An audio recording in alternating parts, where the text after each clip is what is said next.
નમસ્કાર દર્શક મિત્રો, હું જપન શાહ, કાનમ એક્સપ્રેસ ન્યૂઝમાં આપનું સ્વાગત છે. જોઈએ આજના મુખ્ય અને મહત્વના સમાચાર.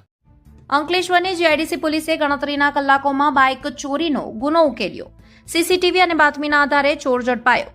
અંકલેશ્વર જીઆઈડીસી વિસ્તારમાં ગત 8 ઓગસ્ટના રોજ થયેલી મોટરસાયકલ ચોરીનો ભેદ ઉકેલવામાં સ્થાનિક પોલીસને મોટી સફળતા મળી છે.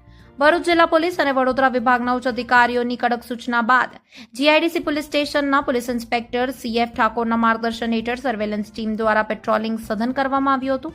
ઘટનાની વિગત મુજબ 8 ઓગસ્ટ 2026ના રોજ બપોરે 11:30 થી 2 વાગ્યાના સમયગાળા દરમિયાન સરગમ એન્ટરપ્રાઇઝ કંપનીના ગેટ બહારથી રાકેશ રામકુમાર નામના નાગરિકની 40,000ની કિંમતની hero Honda Splendor plus bike ચોરી થઈ ગઈ હતી.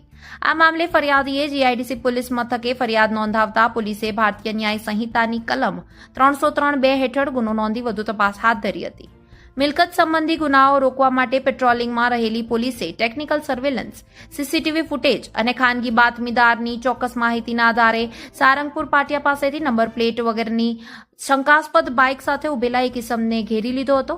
સ્થાનિક પોલીસે તેની પાસે વાહનના કાગળો માંગતા તે ગલ્લાતલ્લા કરવા લાગ્યો હતો, જેથી પોલીસે કડક પૂછપરછ શરૂ કરી હતી. અંતે આ ઇસમે પોતે જ 8 ઓગસ્ટે સરગમ એન્ટરપ્રાઇઝના ગેટ પાસેથી બાઇક ચોરી કરી હોવાની કબૂલાત કરી હતી. પોલીસે આરોપીને હૃદય નંદરામ રામ નરેશ રામની ધરપકડ કરી તેની પાસેથી ચોરી થયેલ સ્પ્લેન્ડર પ્લસ બાઇક કબજે કરી હતી. આ સફળ કામગીરીમાં પીએસઆઈ કેવી રાઠોડ, એસએસઆઈ યુવરાજસિંહ ભરતસંગ અને હેડ કોન્સ્ટેબલ જિગ્નેશભાઈ મોતીભાઈ સહિતના પોલીસ કર્મચારીઓએ મહત્વની ભૂમિકા ભજવી હતી. રિપોર્ટર રવિ સૈયદ, અંકલેશ્વર.